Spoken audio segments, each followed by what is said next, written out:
আজকের ক্লাসে আমরা শিখবো হচ্ছে কিভাবে ডাটা এন্ট্রি দিতে হয়। এটা একটা বেসিক একদম ইজি প্রসেস, বাট এটা হচ্ছে আমাদের এক্সেল শেখার জন্য খুবই খুবই দরকারি।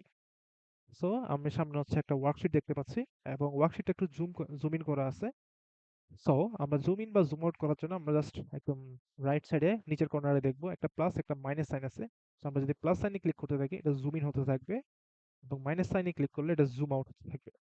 অথবা আরেকটা অল্টারনেটিভ ওয়ে আছে, আমি যদি কিবোর্ডের কন্ট্রোল বাটন প্রেস করে এবং মাউসের মিডল বাটনটাকে যদি সামনের দিকে ঘোরাই তখন এটা অটোমেটিক জুম হবে, এবং পিছনের দিকে ঘোরালে অটোমেটিক জুম আউট হতে থাকবে। নাও আমি এখন একটা ডাটা এন্ট্রি দিব, সেটা হচ্ছে আমার ক্লাবের আমার টিমের একটা টিম মেম্বারদের একটা ডাটা এন্ট্রি। সো আমার ক্লাবের নাম হচ্ছে প্রেজেন্টেশন প্রো। রিমেম্বার, প্রো এর তিনটা ওয়ার্ড হবে, তিনটা ক্যারেক্টার আমাদের বড় হাতের হবে। দেন আমার টিমের নাম হচ্ছে কর্পোরেট অ্যাফেয়ার্স।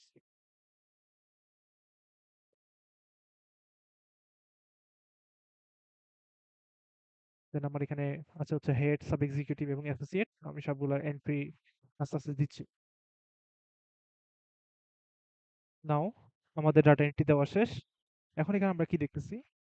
দেখতেছি হচ্ছে প্রেজেন্টেশন প্রো লেখাটা হচ্ছে এই তিনটা কলামের মধ্যে ওভারল্যাপ করছে।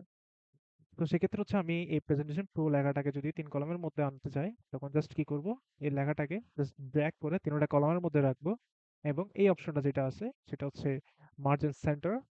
সো এখানে ক্লিক করে এবং মার্জিন সেন্টার যদি আমরা ক্লিক করি তাহলে অটোমেটিক সেন্টারে চলে আসলো। দেন সেমটা আমরা যদি কর্পোরেট অ্যাফেয়ার্স সেক্রেটারি অ্যাপ্লাই করি, জাস্ট ক্লিক করলাম এবং এটা সেন্টারে চলে আসলো। দেন আমরা এখানে দেখতে পাচ্ছি সাব এক্সিকিউটিভ যে লেখাটা আছে সেটা হচ্ছে অর্ধেক আসছে, পুরোটা আসে নাই।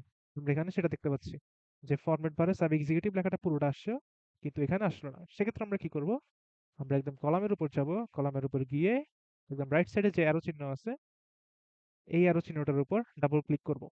তবে আমরা এখানে করব না, জাস্ট এখানে জাস্ট করা শেষ, দেখা যাচ্ছে পুরোটা চলে আসলো। দেন আমরা এখানে একটা নাম্বারিং করতে পারি অথবা কালার মার্ক দিতে পারি। ফর এক্সাম্পল আমরা এটাকে ইয়েলো দিলাম, কর্পোরেট অ্যাফেয়ার্স লেখাটাকে হচ্ছে আমরা একটা গ্রিন কালার দিলাম, এবং হেডের উপর আমরা হচ্ছে ব্লু, তারপর হচ্ছে সাব এক্সিকিউটিভ আমরা হচ্ছে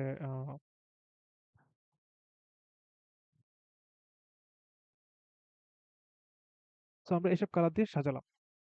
তো এখন এখানে যে সাদিয়া লেখাটা আছে আমরা চাচ্ছি হচ্ছে প্রত্যেকটা মেম্বার কোন সাব এক্সিকিউটিভ আন্ডারে সেটা বের করতে, আমরা সেভাবে সাজাতে।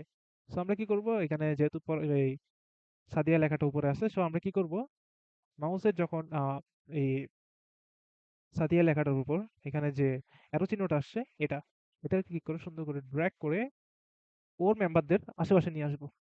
শেষ, নিয়ে আসলাম।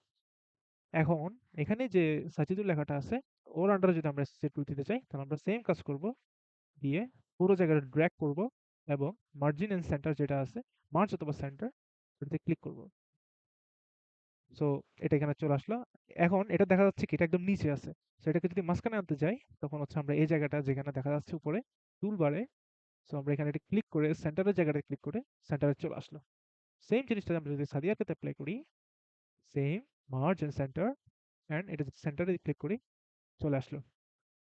দেন আমি যদি এখন সাজ্জাদ ভাইয়ের পুরো জায়গাটাকে যদি এখন কভার করতে যাই তাহলে হচ্ছে আমি পুরোটা এভাবে দিয়ে সেম কাজ, মার্জ এন্ড এই জায়গাটাকে সেন্টারে নিয়ে আনবো। So, শেষ, আমাদের হচ্ছে কি ডাটা এন্ট্রি করা শেষ। কর্পোরেট অ্যাফেয়ার্স এর আমরা অলরেডি টিমের ডাটা এন্ট্রি করে ফেলেছি। So, আমরা যদি আরেকটু সুন্দর করতে জাস্ট একটু আহ, দেখা যেতে চাই যাতে জিনিসটা একটু ভিজিবল হয়, জাস্ট আমরা একটু কালারটা চেঞ্জ করতে পারি, এতটুকুই। That's it. So that's it for today. Thank you so much.